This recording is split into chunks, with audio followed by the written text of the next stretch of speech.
Hello everyone, I'm Yi. Today I want to share some of my opinion about learning.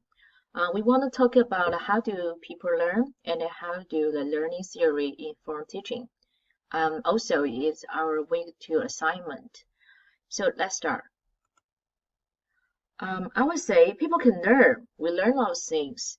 We learn read, no matter just the character, Chinese character, or maybe some English vocabulary. We also learn the people's facial expression. We say that you have to read between the line, right? We can read the air, a lot of things we learn. And also we share because we learn. In the beginning, we have to set that kind of concept about, it's mine, that's yours. But later on, when we go further, we learn how to share. So it's quite important because we learn to share, we learn to help. And this society basically was based on the people's, to help each other.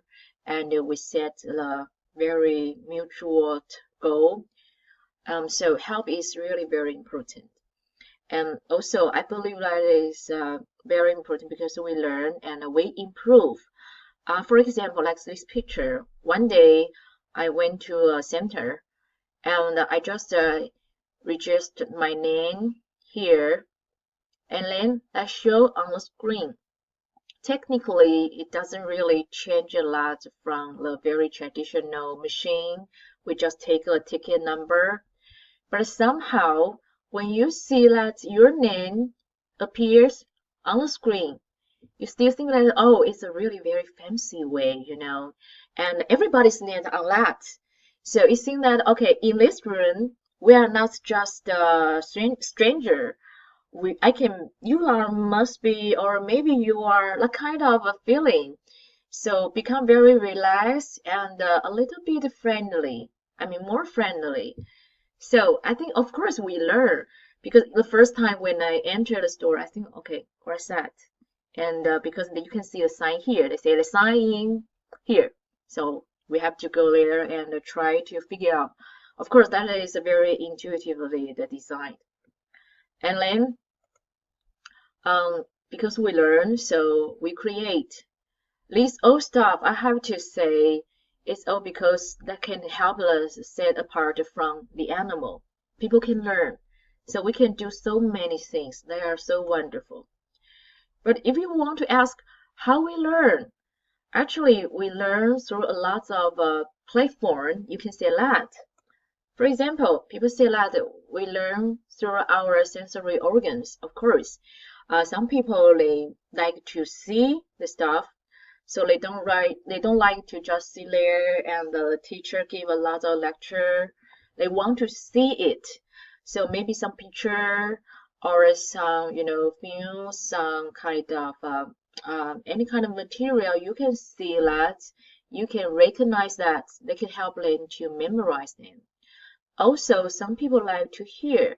Their hearing is really very good. I mean, I know some people when they drive, they can just play some very educational lesson, to themselves. To me, it doesn't work. Totally not. But I know some people, they can hear something, they understand it, and also learn through this process. I have to say, I do admire them, but I know that is their specialty, not mine. I have to learn through my eyes. And also, some people, they learn from their nose, from their tongue. As I know, some cook, they are very good at that. Even in their whole life, just one time, they test a very delicious food. They can remember that, and later on, they can figure out what kind of ingredient they put in. So that's really wonderful.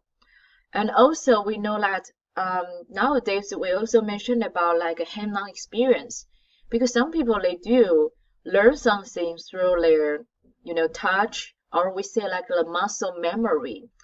That's why I think maybe some of you are the second language teacher, and nowadays people use the theory talk about totally physical reaction. Like for example, run. The teacher demonstrate run, and they also doing something like that. And the kids, they also repeat that. And then they just, oh, okay, it's kind of a connection. between the movement and the word. So they can help them to memorize that. And that is very basic, we know that we learn through whole this organ. And more aspect we used, and more or deeper we can remember them. So if that is a good lesson, they provide a lot of stimulation that can help a student to remember that. But so sorry, I have to say, somehow if the kids when they were so young and they get so too many stimulation, I would say it is not really very good for them, because people are desensitized nowadays. So what can we expect in the future? Okay, all right. Okay, then the next I have to say, to me, I think people also learn from self-reflection, because scientists say that our brain just like the muscle. If we try to utilize or do some exercise for them, they will remember the more or work or function more better. But so actually sometimes we have to take a break and think about and go through that process again. Maybe we will refine something, and or maybe we can rethink about something. And I think that is really very important, because through this process we will take what we really need. We can really understanding, and or maybe sometimes correct some kind of misunderstanding. So it's very important. And also I think people will learn sometimes from some feedback. Chinese people, I'm Taiwanese, but we also share the same concept with the Chinese people. We don't really like to lose the face, especially in public. So people maybe give some lecture and they just run away, they shy away. They don't really want to open the time for the public to ask any question. But actually, it's true.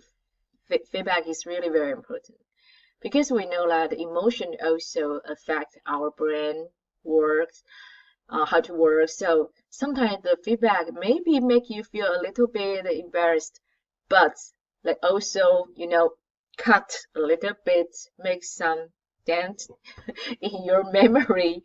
So it could be bad, it could be good. And also if you really get used to that kind of process, nowadays it's a sharing economy era, and people can do more things, people can do things more efficiently. So the feedback is kind of like other people, they also spend their time to share their opinion to you, so you will become more rounded. And I think that's really good. And that is also a skill you must try to learn in this this era. Okay, so since we're understanding people how to learn, so how can the learning inform the teaching practice? I think there is no doubt, because we have to say nowadays time is money, and because the internet sometimes, I'll give you an example. When you go to bed, the half, the other side of the earth, they still have something happened. Even when during the night in your own country, there's something happened, of course, continuously. So when you wake up, okay, you realize, oh, wow, my God, maybe just one night, more than a million events happened. So we hope that we can really provide that kind of platform for our future kids. I mean, the future, the main character, they can really learn something more efficiently. So this week, because the teacher give us assignment to read a lot of book, for example, like this one, Designing Brain Compatible Learning. I think that is wonderful, because even though we know that sometimes your emotion will affect your learning, but we don't know why or how deep. But through this book, I realized, okay, it's really very important, because sometimes you always remember the highest point and the lowest point of the, your feeling, affection of event. That's really very terrible.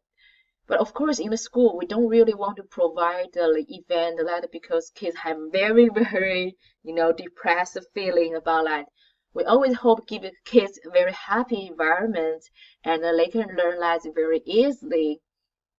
So now we have the scientist, their theory. It's really very good.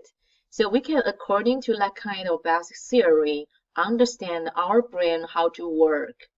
And we can offer lots of knowledge and let the kids learn very efficiently.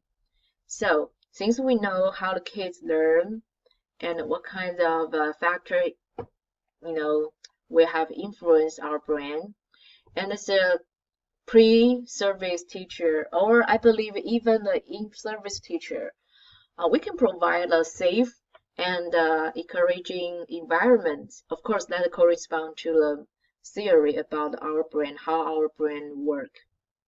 And also, I have to say nowadays, so many stimulation, sometimes not every teacher they are always can keep that kind of hyper attitude. So how can they drag students' attention? I think well-designed instruction is very important because like a story or sometimes maybe some movie, they always have a height and a down, high, up and down, that kind of plot. Because that kind of gap, they can always very drag people's attention. So it seems that a well-designed instruction can help the teacher step by step and guide their student toward their direction. I mean their teaching plan goal. I think that is really very important. And also, I think no matter what happened in your family, try to keep the positive attitude in school because it's kind of a circle.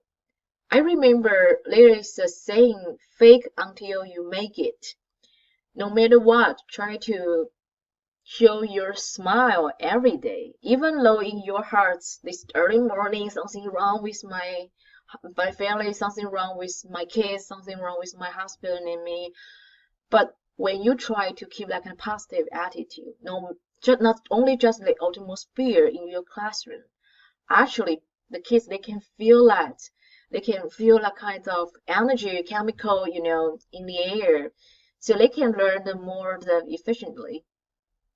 And also, I would say I create that because I think that is really very important. Enough time. Because every individual, they are different.